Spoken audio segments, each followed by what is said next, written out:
बिस्मिल्लाहिर्रहमानिर्रहीम। दोस्तों, तारीख़ एक बहुत ही ज़रूरी और मुफीद इल्म है। इससे हम दुनिया की तमाम नई और पुरानी कौमों की तहज़ीब और हालात मालूम कर सकते हैं, उनकी तरक्की और तनज़्ज़ुली के असबाब से वाकिफ़ हो सकते हैं और ये जान सकते हैं कि किस तरह एक कौम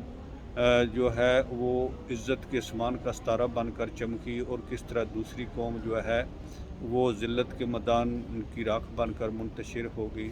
इससे हमारे तजर्बे में जो है इजाफ़ा होता है, इससे हमारी मालूमात बढ़ती हैं और इससे हम अपनी और अपनी कौम की ज़िंदगी जो वो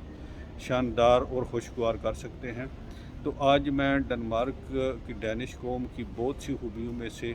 एक खूबी ये बयान करने जा रहा हूँ कि डेनमार्क के रोड्स पर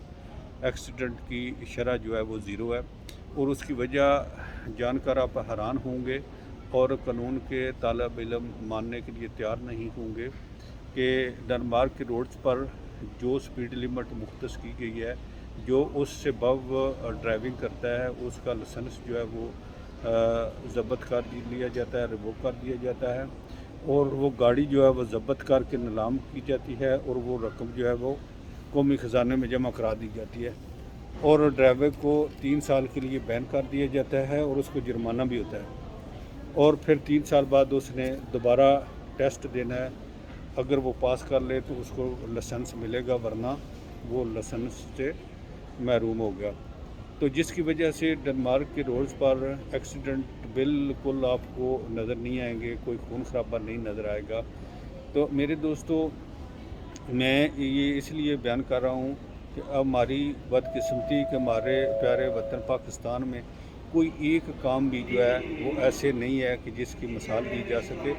जो भी हुक्मरान आए हैं, किसी पर तनकीद जो है वो मैं अब नहीं करूँगा, लेकिन इस चीज़ पर कोई खर्च नहीं होना था, इस में कोई ऐसी बड़ी रुकावट नहीं थी, ये उन्हें कर जाना चाहिए था। कम अज़ कम जो अगर ये भी कानून पास कर जाते कि जिनके पास लाइसेंस नहीं है या जो ओवर स्पीड करते हैं, ये उन लोगों को सज़ा दी जाए, उनकी गाड़ियाँ ज़ब्त की जाए, ताकि हमारे मुल्क में कम अज़ कम हमारे रोड्स पर तो पता चले कि ये एक कौम है। और फिर दूसरी बात है कि सैलाब की भी अब तबाहकारियाँ हमारे सामने हैं। तो कहते हैं कि सद्दाम हुसैन ने अपने मुल्क में जब डैम बनाए थे तो उसने जहाँ भी जाता था डैम बनाने के लिए टैंक साथ फौज लेकर जाती थी और किसी बंदे की ज़रूरत नहीं होती थी। तो कम अज़ कम अब हमारी जो फ़ौज है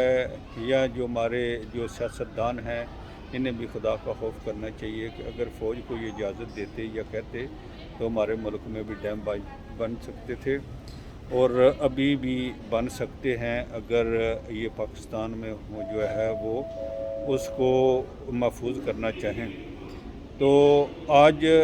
मैं इस बात पे इत्तफ़ा करूँगा कि हमें एक कौम बनने की ज़रूरत है, हमें अपने रोड्स पर एक कौम बनने की ज़रूरत है, हमें पाकिस्तान के तमाम महकमों में, दफातर में,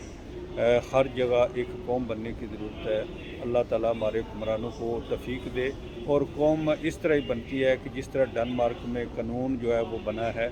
वहाँ पर कोई किसी का जो है वो मामू, चाचू या अबू वो मिनिस्टर फ़ोन नहीं कर सकता, कोई जज फ़ोन नहीं कर सकता, कोई फ़ौज का अफसर फ़ोन नहीं कर सकता। वहाँ पर कानून सब के लिए बराबर है। तो इसलिए हमारे पाकिस्तान में भी खुदारा ये कौम उस वक्त बननी है जिस वक्त इन बड़ों ने, इन अरबाबे इक़्तिदार ने और जो हुकूमत में लोग हैं उन्होंने इस कानून की हुक्मरानी को तस्लीम करना है, उन्होंने अमल दरामद करना है, उन्होंने अपने बच्चों का जो है वो कानून के दायरे में लाना है। तो इंशाअल्लाह हमारा मुल्क भी बेहतर हो सकता है। अल्लाह ताला